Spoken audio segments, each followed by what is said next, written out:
Hi, ako po si Mami Carla, isang lipenyang nanay at stay-at-home mom. Ito ang kwento ng araw ko. Hello, ayan si Baby Jenny, bagong gising. Tapos si Ate Jan natulog pa. Ay, ang ganda ng gising ng bebe. At ayan po si Kachabi. Bagong simba po iyan. Kasama po siya ng inay magsimba at hindi na po kami nakasimba. Kasi natanghali po kami ng gising.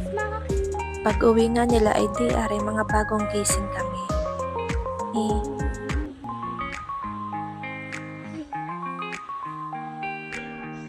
At nag-aalmusal na nga ako dyan. Bale, ininit ko na lang yung tirang ulam kagabi.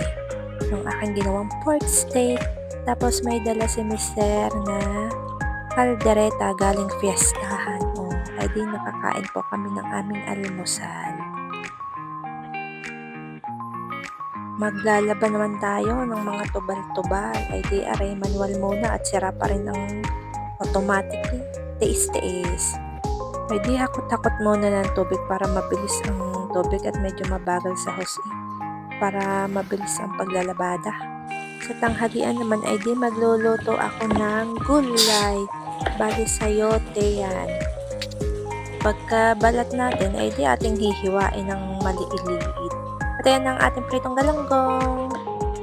Ayan, hihiwain na natin ang ating sayote. At pagkatapos ng sayote, ay di aring talong na mahihiwain natin ng maliliit lang. At ayan ang ating hiniwang sayote at talong. At lulutuin na natin. Inuna ko ang sibuyas, sunod ang bawang, igigisa natin. At pagkatapos susunod natin ng sayote.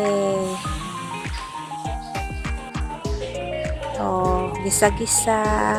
At pagkatapos ay ang talong. Gisa-gisa din. Halu-haluin. At ayan, luto ng ating ginisang sayote at talong. Tinimplahan ko lang siya ng konting toyo, paminta, tsaka betchin. Tapos yan ang ating tanghalian. At titimusan na natin ang ating niluto. At yung luto ko nga pala dyan sa ginisang sayote at talong ay lutong na edad na. Hindi masyadong malasa, tamang timpla lang. At habang nakahiga nga ako dyan, di aring si Kachabi ay umiksena. Tingnan niyo naman ang kanyang ginawa. Ako'y tawang-tawa. Ay para ewan ng batang are. Hindi ka kompetente nagkagaroon ng isla. Tingnan niyo naman, may pula sa inyo. May nag-aartista. Ginamit pa ang lipstick ng kanyang ate. Naku, lagot ka na naman, Kachabi. Ay, tinawa. Umiksena nakala may nadugo ang ilong. Diyos. Wala nang di maisip ang bebe na are. Ha? At meriendahan naman, bale magto-toast tayo ng tinapay. Lalagyan natin siya ng margarine. At pagkatapos ay di asukal, ikakalat lang natin dyan. At pagkatapos ay di ito-toast natin siya ng baliktaran. At ang gagamitin natin cheese ay queso de bola. At yan ang ating toasted cheese bread. Yan ang ating merienda. Yan, tingnan nyo naman, ang sarap po niyan, promise. Toast na toast. At yan ang ating toasted cheese bread. Titimusin na po natin unang kagat. Thank you, Lord. Try nyo din pong gawin. Sobrang sarap lalo pag maraming cheese.